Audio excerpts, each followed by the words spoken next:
के बारे में आखिर कौन नहीं जानता। बॉलीवुड के कपूर खानदान की चुलबुली बेटी और नवाबों के खानदान की बहू करीना कपूर खान के बारे में आज हम आपको बताने जा रहे हैं कुछ खास बातें।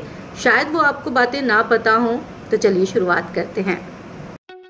21 सितंबर 1980 को करीना कपूर का जन्म मुंबई में एक्टर रणधीर कपूर और बबीता कपूर के घर हुआ। हिंदी सिनेमा की सबसे पुराने और मशहूर कपूर खानदान से ताल्लुक होने के कारण उनका बचपन फिल्मी सितारों के इर्द गिर्द बीता। दादाजी शोमैन राज कपूर के घर में अक्सर बड़ी बड़ी फिल्मी हस्तियां आया जाया करती थी। उन लोगों को देखते हुए करीना ने भी कम उम्र से ही हीरोइन बनने का सपना देखा।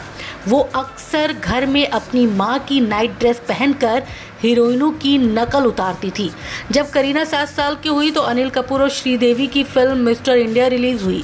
इस फिल्म को देखने के बाद करीना अपनी माँ की साड़ी पहनकर फिल्म के गाने काटे नहीं कटते दिन ये रात पर डांस किया करती थी। ये उनका और करिश्मा का फेवरेट गाना था। जब भी करीना के घर के फ़ोन की रिंग बजती तो वो बिना किसी को बताए फ़ोन उठा लेती थी और कहती थी, मैं करिश्मा की बहन हूँ, मैं एक दिन मूवी स्टार बनूंगी। करीना कपूर जब महज 15 साल की थी तब वो अपने स्कूल के एक लड़के को पसंद करने लगी थी।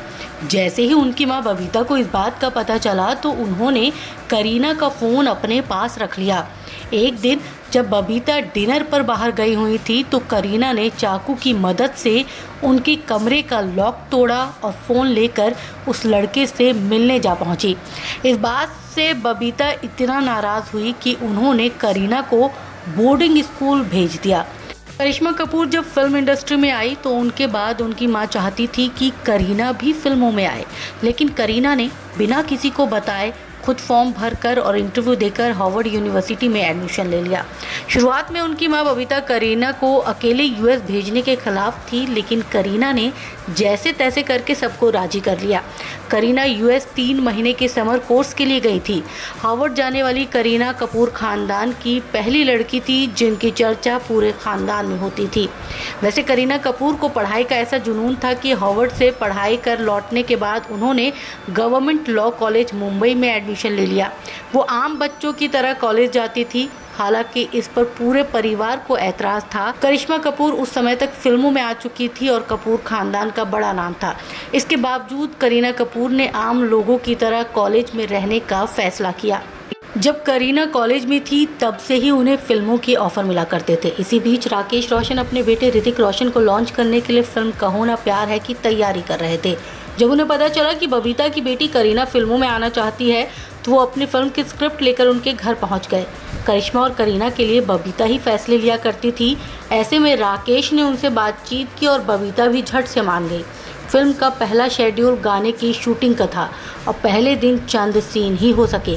अगले दिन बबीता ने राकेश रोशन को कॉल किया और कहा कि अच्छा होगा अगर वो गाने से पहले फिल्म के दूसरे सीन शूट कर ले, क्योंकि करीना डांस से ज़्यादा एक्टिंग में कंफर्टेबल है। राकेश ने कहा कि उन्होंने गाने की शूटिंग के लिए लोगों को हायर किया है और अचानक इतना बड़ा बदलाव नहीं हो सकता, लेकिन बबीता नहीं मानी, वो अड़ गई। दोनों के बीच कॉल पर ही कहासुनी होने लगी और कॉल रखते हुए बबीता ने कह दिया कि अब करीना इस फिल्म में काम नहीं करेगी। करीना कपूर हमेशा से ही सेट पर नखरे करने और मुंहफट होने के लिए चर्चाओं में रही। करियर की शुरुआत में ही करीना को अब्बास मस्तान की मल्टी स्टारर फिल्म अजनबी मिली। खबरों के मुताबिक सेट पर बॉबी देओल की पत्नी तान्या विपाशा के कॉस्ट्यूम का पूरा ख्याल रखती थी। इसी बीच करीना को लगने लगा कि विपाशा को उनसे ज़्यादा अटेंशन मिल रही है। करीना और विपाशा के बीच शुरू से ही कोल्ड वॉर रहा, फिर सेट पर बहस होने लगा। जब ये बात बबीता को पता चली तो वो तान्या पर चिल्लाने लगी। तान्या को बबीता के रूड बिहेवियर की वजह का अंदाज़ा नहीं था, लिहाजा एक दिन उन्होंने पलटकर उनसे बहस कर ली। करीना से माँ की बेइज्जती बर्दाश्त नहीं हुई और उन्होंने तान्या से झगड़ा शुरू कर दिया। जब बॉबी देओल ने बीच बचाव किया तो करीना उन पर भी बरस पड़ी। कहा जाता है कि तान्या करीना से इस कदर नाराज़ हुई कि उन्होंने करीना को थप्पड़ लगा दिया। सेट पर हुए झगड़े के बाद करीना फिल्म छोड़ना चाहती थी, लेकिन नुकसान के डर से उन्होंने ऐसा नहीं किया। करीना कपूर ने भले ही ऋतिक के साथ कहो ना प्यार है से डेब्यू न किया हो, लेकिन दोनों ने साल 2001 की फिल्म यादें में साथ काम किया। दोनों की ऑन स्क्रीन केमिस्ट्री लोगों को काफ़ी पसंद आई और फिल्मी गलियारों में दोनों के अफेयर की चर्चा होने लगी। कई मैगजीन्स में दोनों के रिश्ते पर खबरें छपा करती थी। हालांकि चर्चा का एक विषय ये भी था कि ऋतिक उस वक्त शादीशुदा थे। वहीं लगातार आती अफेयर की खबरों के बीच करीना ने एक इंटरव्यू में सफाई देते हुए कहा कि मुझे इस बात की फिक्र है कि इससे ऋतिक की शादी पर असर पड़ सकता है। करीना ने कहा कि मेरे लिए इन अफवाहों का सबसे चौंकाने वाला हिस्सा वो है जहां लिखा जा रहा है कि ऋतिक के लिए मैं अपने करियर की कुर्बानी देने को राजी हूं। करीना ने साफ कहा कि मैं किसी आदमी के लिए अपना करियर क्यों छोड़ूंगी। फिल्म टशन की शूटिंग करने से पहले करीना ने अचानक वजन घटाने की सोची और 0 फिगर कर लिया। इसके लिए उन्होंने इंटेंस वर्कआउट किया और डाइट भी कम कर दी। कहा जाता है कि करीना इस प्रोसेस में इतनी कमज़ोर हो चुकी थी कि वो बार बार टशन के सेट पर बेहोश हो जाया करती थी। हालांकि वो 0 फिगर बनाने वाली बॉलीवुड की पहली एक्ट्रेस रही।